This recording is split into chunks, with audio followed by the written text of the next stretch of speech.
Uson, si Mocha Uson. Margong Justiniano Uson ang tunay niyang pangalan. Panganay si Mocha sa tatlong magkakapatid. Doktora ang nanay at judge naman ang kanyang tatay. Siguro ako yung taong masyadong focused. Nung pinatay yung tatay ko, he was a judge and he was murdered kasi ka-breast cancer ang nanay ko. Sa kanya ako humuhugot ng lakas upang lumaban sa buhay.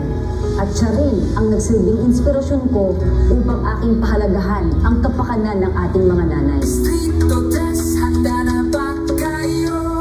Mocha Uson, ipaglalaban tayo. Mocha Uson, Mocha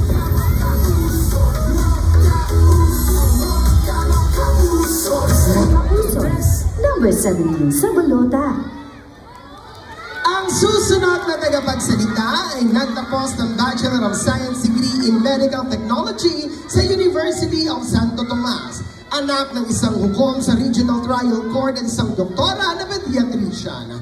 Naging Deputy Executive ng Overseas Workers Welfare Administrator at Assistant Secretary for Presidential Communication Group sa administrasyon ng dating Pangulong Rodrigo Roa Duterte. Ang maninindigan para sa mga kababaihan at mag-aalaga kina lolo at lola. Palakpakan po natin ang numero 17, Konsehala Mocha Uson. Handa na ba kayo?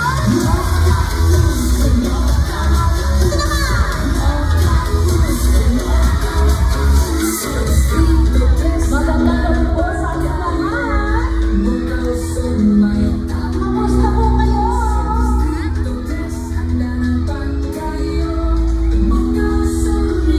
Magandang gabi po.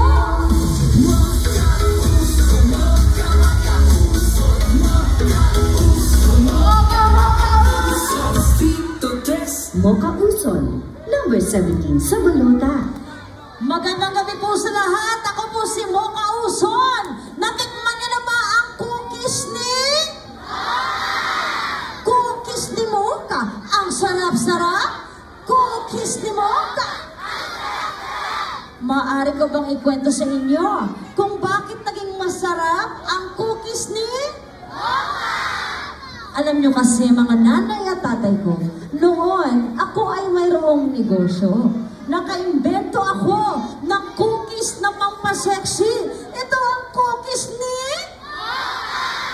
At ang daming gustong bumili ng cookies na yan. Kaya alam niyong ginawa ko? Naghanap po ako ng katuwang na panadera at ang pangalan niya ay si Nanay Lourdes. Ngunit, Mami, mayroong malungkot na balita.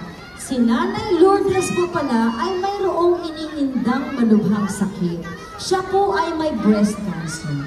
Kaya nung nalaman po natin yun, ang negosyo na cookies ni ay nagkaroon ng advokasya. Dahil tinulungan natin si Nanay Lourdes na magkaroon ng pangkabuhayan at matulungan siya sa kanyang pagpapagod. At yan ang kwento ng cookies ni Bakit natin tinulungan si Nanay Lourdes? Dahil alam niyo po, ang sarili kong ina ay breast cancer survivor. Senior citizen na rin ang nanay ko at nag-iisa na lamang sa buhay. Saan po ang ating mga senior citizens? Ay, mukha lang kayong 17, Daddy. Totoo po ba na mahal ni Yorme ang mga senior citizens? Kaya po kami naririto ngayon sa inyong harapan. Si Mocha Uson kasama ng buong Yorme's Choice. Nais naming maging katuwang ni Yorme, nalagaan po ang ating mga nanay, tatay, lolo at lola at ang buong pamilya. Panghuli na lamang po, si Mocha Uson po ay nagserbisyo sa nasyonal na gobyerno.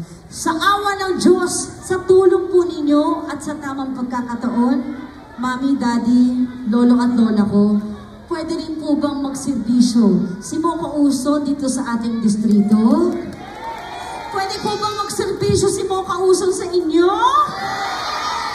Maraming salamat po. Siyempre sa papabalik ng ating Yorme Isko Moreno Dumogoso, Vice Mayor Chi Atienza at ang ating napakasipag Congresswoman Apple Nieto.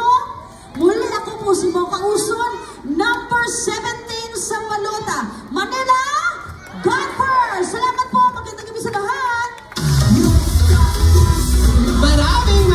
salamat po. Muli po.